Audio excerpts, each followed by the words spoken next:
Bismillahirrahmanirrahim. Assalamualaikum warahmatullahi wabarakatuh.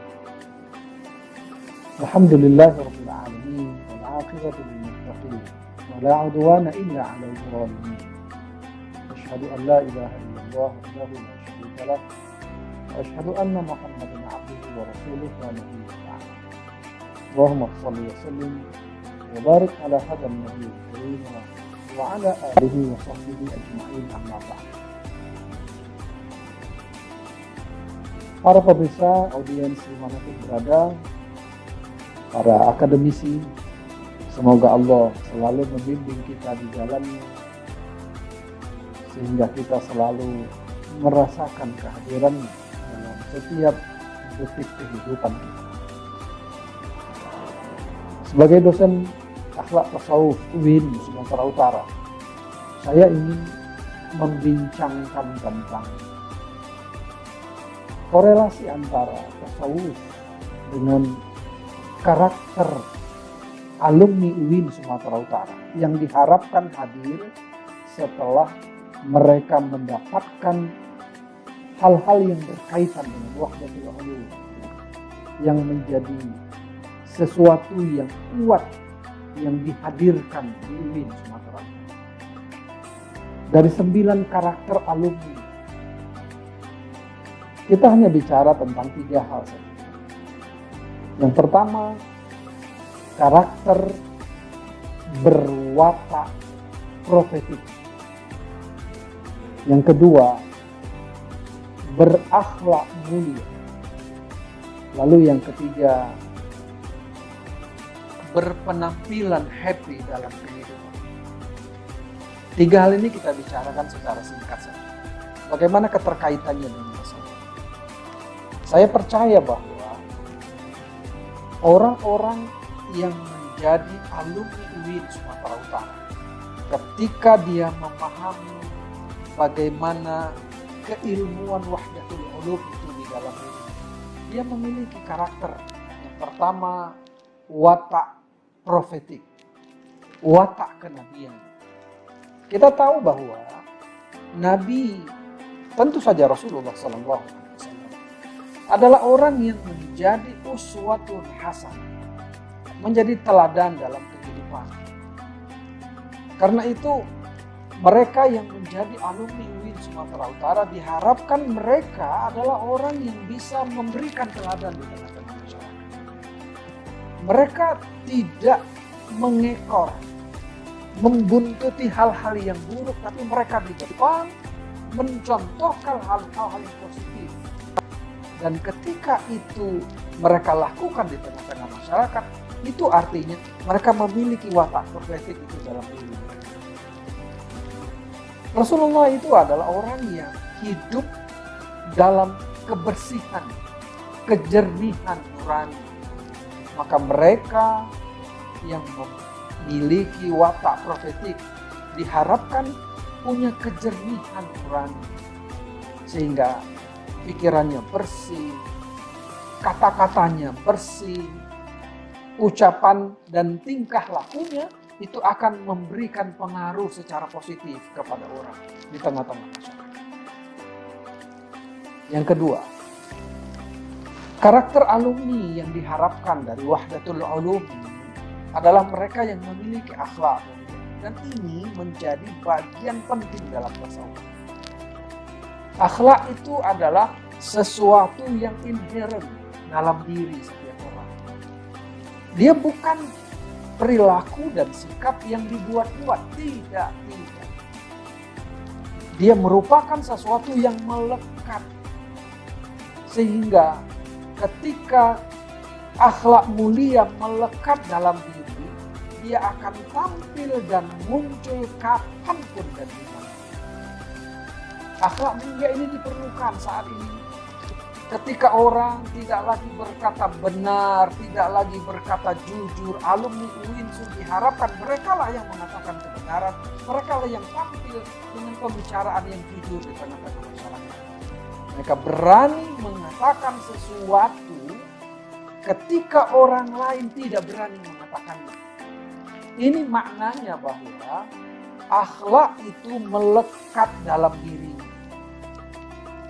Bukankah dalam tasawuf kita mengenal bahwa seorang hamba itu harus punya akhlak dalam bentuk 4 hal. Akhlak kepada Allah, akhlak kepada sesama manusia, akhlak kepada alam semesta, dan akhlak kepada diri sendiri. Akhlak kepada Allah itu ditunjukkan bagaimana seseorang itu tadarru'an wa khufyatan kepada Allah Subhanahu wa taala. Sehingga dia merasakan bagaimana Allah itu zat yang meliputi dirinya, yang menguasai dirinya, yang memantau dan memperhatikan dirinya kapanpun dan dimanapun. Sehingga dia tidak akan berani melakukan hal-hal yang buruk dalam hidup. Akhlak kepada manusia itu sangat ditentukan oleh sikap kita, lisan kita, perkataan kita dengan mereka, tindak tanduk kita dengan mereka. Akhlak kepada alam semesta itu ditentukan dengan hal-hal yang menjadi bagian dari kehidupan kita sehari-hari. Dengan alam, apakah kita membuang sampah sembarangan? Itu hal-hal kecil sebetulnya. Apakah kita, mohon maaf, merokok sembarangan sehingga mengganggu ekosistem kita? Apakah hal-hal seperti ini menjadi perhatian dalam hidup kita? Lalu yang keempat, akhlak pada diri sendiri. Mereka yang punya keberanian itu sebetulnya mereka yang memiliki akhlak pada diri. Sifat malas, sifat yang tidak peduli kepada orang, itu akhlak yang buruk yang harus dibuang. Maka alumni UIN Sumatera Utara adalah mereka yang memiliki 4 akhlak ini. Yang terakhir,